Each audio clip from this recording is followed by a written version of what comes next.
Hi, it's Jamie with UK Extension, and we're in the perennial garden today talking about dividing perennials. So to launch right into this, why would you divide perennials? When do you need to? Why would you consider even doing all this amount of work?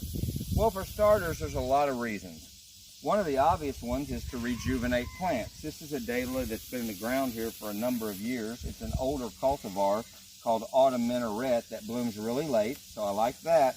But it's gotten so old, and because it's older cultivar, it tends to die back a lot when it's too crowded. So one of the reasons we would do this is just to make these more vigorous. We would get more flowers and things if this were not so crowded together. Each plant had more room. Another thing can be to control size. This is getting a little bit as large as I want it in this space. So I can also lift and divide this to make this a smaller clump. Another reason, of course, we mentioned would be to share with friends. You can also lift the whole thing, take pieces for friends, or you can just lift a small portion off of the plant like we'll show you later. So some indications something needs to be divided would be decline and dieback, like we'll talk about later. The center kind of opens up. But these are some of the reasons you would want to consider dividing perennials, would be to share with a friend, to control the size of something, or just to make more plants. So you can do all of those things, and keep in mind when something has gotten really crowded and depleted the soil, digging it up, putting a piece back, and enriching the soil with compost will be a great way to restore the vigor, improve the bud count, get more flowers on a healthier plant. Okay, here's a little bit different root system on a perennial. This is ironweed, and you're going to be impressed that I planned ahead so much. This is ironweed, that big, tall pasture weed that's a native plant that butterflies love. And I tolerated in the garden. I knew this was too close and crowding this daylily because I didn't plant it, it just came up, but I want to salvage it. So ignore my weediness, but I'm going to lift this, and it's no small feat. This is a 3-year-old plant that's very woody, and I have a month ago, knowing I wanted to get this out of here, I cut the whole thing to the ground. If we tried to do this with all the top growth and foliage at this season, it would not be a good thing. So having less leaves to support it, and I'm going to chop those back again, which will probably ruin any blooming this year, or if it does bloom, it'll be very, very late because I'm doing this the wrong season. But late summer is a great time for dividing perennials that bloom in the spring. This one I shouldn't be doing now, but I want to show you what the root system's like on something a little different than a daylily or an iris. So I'm going to pop, oh, now this will be a test of how strong a fiberglass handle is. Don't underestimate how deeply rooted some of these things can be. But it's literally a lot of work, and I could make an argument for choosing and planting less aggressive perennials that don't require much of this. And ironweed does not need frequent division. I just want to move this one, and that's my problem. Let's talk about moving versus dividing. If we are looking to move something, we can do a similar thing, and I just pop this up with as much root ball as possible. I'm going to try and get all this weedy nimble-will out of here when I move it. But we could just move the whole thing intact. I'm going to move it down and put it on a tarp so we can divide it. But I just want to get this daylily some more space. And of course, they don't ever cooperate when the camera's rolling. But we've almost got him out of here.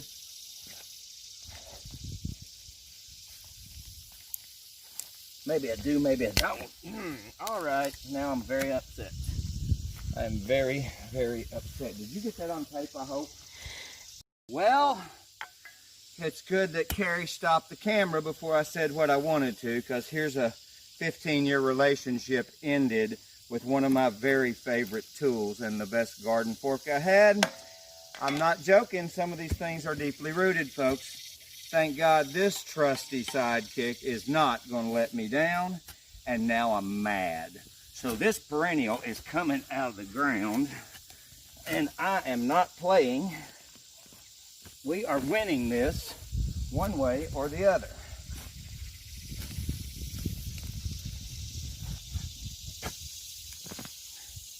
It's going to divide for us as it comes out of the ground. That's what I've been trying to accomplish, folks. And I'm still not there. 2 really good hand tools later, here we are. I'm going to take this down and we're going to bust it up in just a minute. Okay, we're going to show you an alternative technique if you don't want to lift the whole clump, which is not a bad idea. Now, this is not something you do if you don't have a lot of the plant.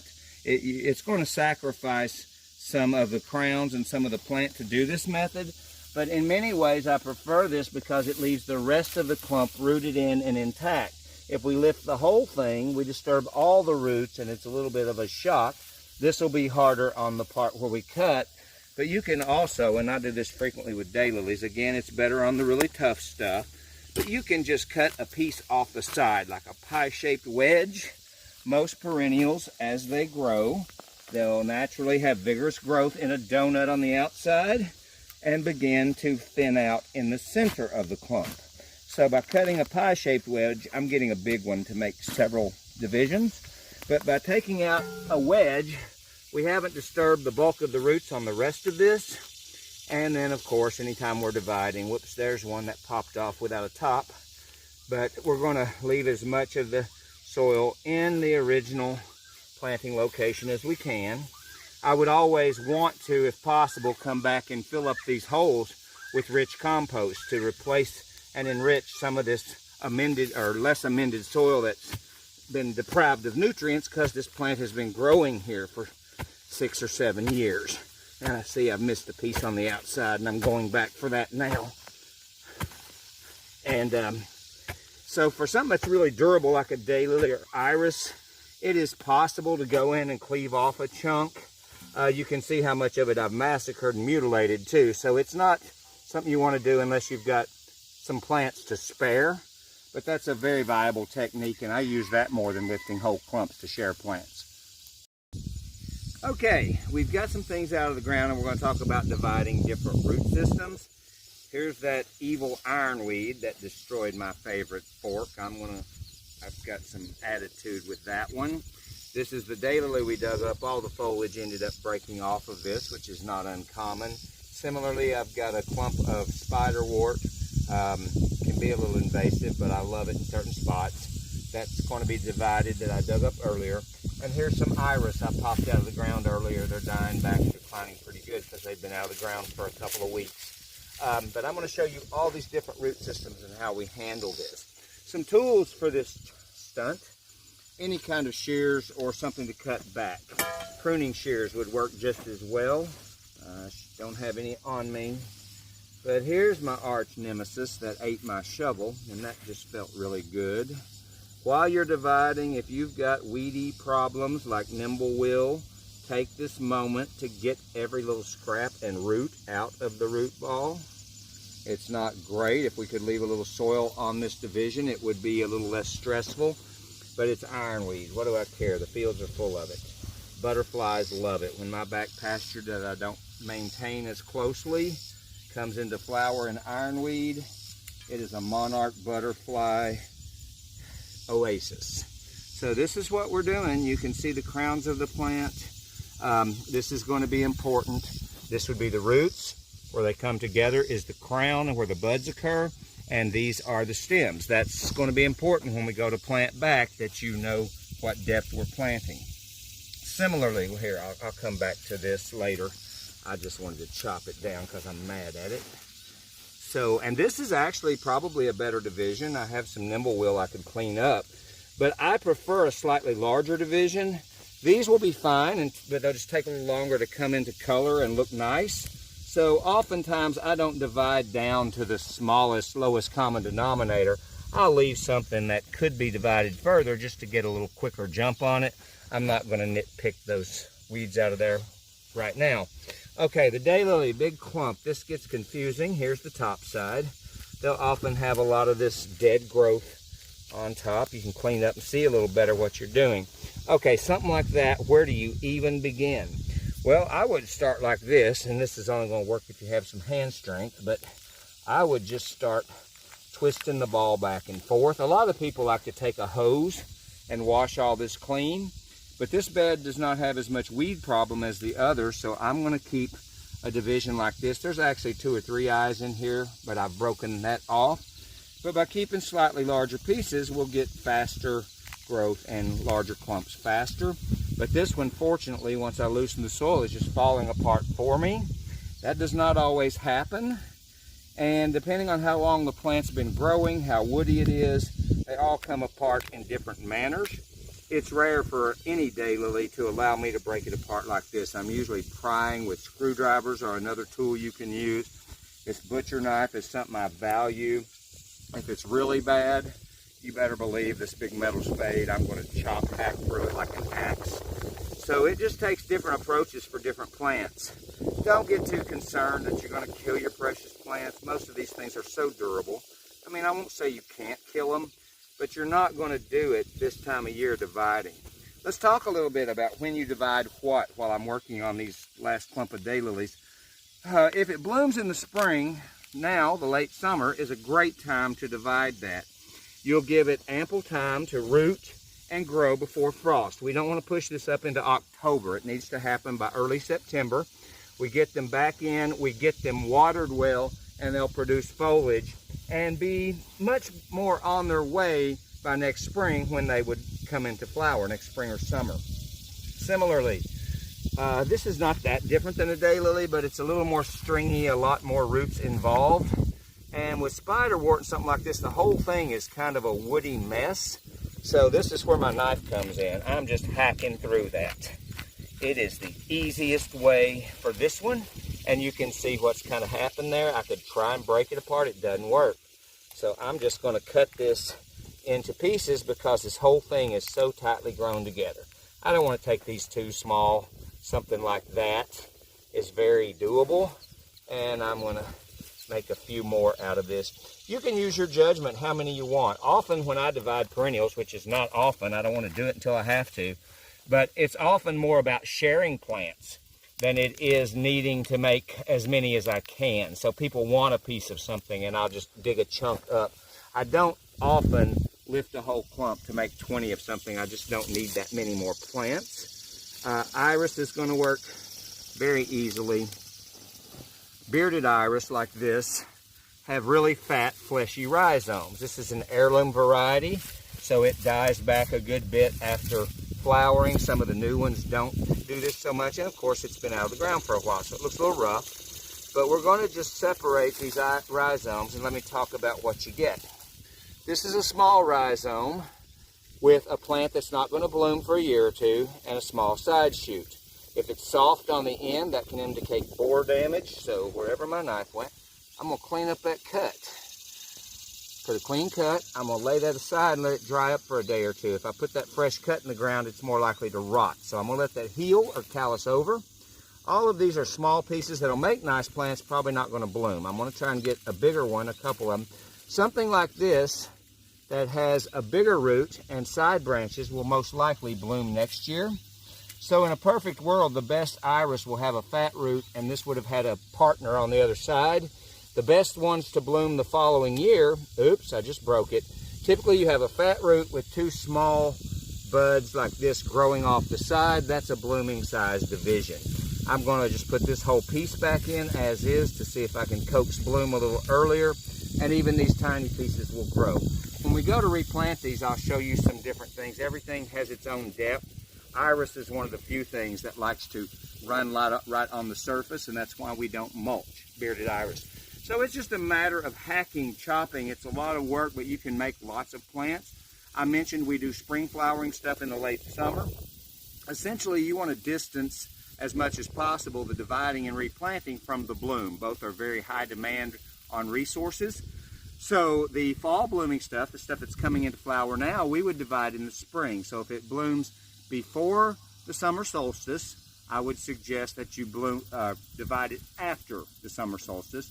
And similarly, if it blooms in the second half of the summer, you're going to divide that in the early spring, right as it's pushing through the ground. So those are your two options with perennials. Do a little research about each specific one you want to do, like peonies and some of the woody stuff, like Amsonias. Baptisias don't like to be divided at all. You're best leaving those unless you just need to make more plants. They can last for decades. So let me go to an area I've worked up a tiny bit of soil, and I'll put a couple of these back in the ground. The rest of these I'm sharing with friends, and I will show you how to replant perennials after you've divided. Okay, this is atypical for me, but I'm going to tell you what you should do, not what I do in every situation. So I know life happens. For once in my life, I have got a spot prepared before I've lifted the perennials. You don't want these once you've got them out of the ground and bare root. You don't want them to dry out. You got to keep them shaded and you got to keep them damp. So just being out here in the sun is not great for a few seconds. So have your bed ready before you ever lift the first perennial. The less time they're out of the ground, the happier they will be. So this is a little spot I've been working on already. And you can see I've got a few grasses and there's some sunflowers back there as temporary things. And I'm going to plant these. So here's the ironweed we dug up. I'm going to go right back in the ground. Now see, this is what happens when you've got 15 years of goat manure and soil amendments. It's been a lot of work, but your soil actually starts to get better. This is a pretty healthy organic soil at this point, and that was so not what I started with here 15 years ago. This stuff was such orange clay that you couldn't even grow things in it. So I'm digging this. This is already prepped really nicely, and I can easily dig down deeply. It's important you go deep. Don't cram up these roots in a new planting hole. Put them back like they were before, and that means a little more work on your part. But the results will be so worth it. So here we go, all the way down. I won't be able to get every single root as deep as it was, but the crown is important. I showed you what a crown was. That's got to be right at soil level or slightly below, and not below much. You want to not get them too deep. Certain things like peonies won't bloom as much if you plant them overly deep. And we're just going to gently firm that. It's important to get some of those air pockets out, but we don't want to pack it down tightly. So you can see the buds are kind of like right at soil level or below. Anytime I plant, particularly in the hot, dry part, and I've got the soil loose, I'm going to create a basin or a bowl around that new plant. It'll settle and fill back in over time, but initially, that's a spot I fill with water after planting, and it holds a lot more and doesn't run off because I created that little cavity. Now, we have the, let's see, I've got the daylily here. I'm going to put it in beside the ironweed, and the ironweed will get tall if I let it. Many perennials can be pruned to control size, and that's what I'll do here in this garden. The daylily, similarly, same depth. This crown on the daylily wants to be right at soil level or no more than 1 inch deep. So I'm going to put a spot. Most perennials are happiest if they're about 24 inches apart, but it depends on mature size. Just like planting shrubs, you always want to think about the mature size of that perennial when you give them some space. So this will have to be divided quickly. This is a very vigorous daylily. Similarly, we're going to make a little circle around it for watering purposes. And it's that simple. We've got that right back at its level. We're going to firm it up. And finally, I want to put in this iris, little chunk that I did. The leaves should probably have been cut back. So I'm just tearing them now to speed things up. And this one I want to show you because it goes the same depth it was growing previously, which means right on top of the soil surface. It's a little different than this. You may even want to use some rocks to pin an iris down, or some metal pegs just to hold it, because you're literally not having much root in the soil at all. It's laying on the surface. And it's very important we not do this too late, because iris are very prone, as all of these things are. If we plant too late, the freezing and thawing of the soil will push them up out of the ground. We don't want that to happen. So there's a nice little clump of perennials. These are a little too close together. Iris can take it drier. I'm not as worried about the water on those. We've also removed the foliage, so all of these are going to struggle less. And while I'm out here planting, I got room for one more plant, and I want to stick in this beautiful, it's a wonderful orange false sunflower from a wonderful man at Gelato Seeds called George, and I'm forgetting George's last name. My friend Alan introduced me to George.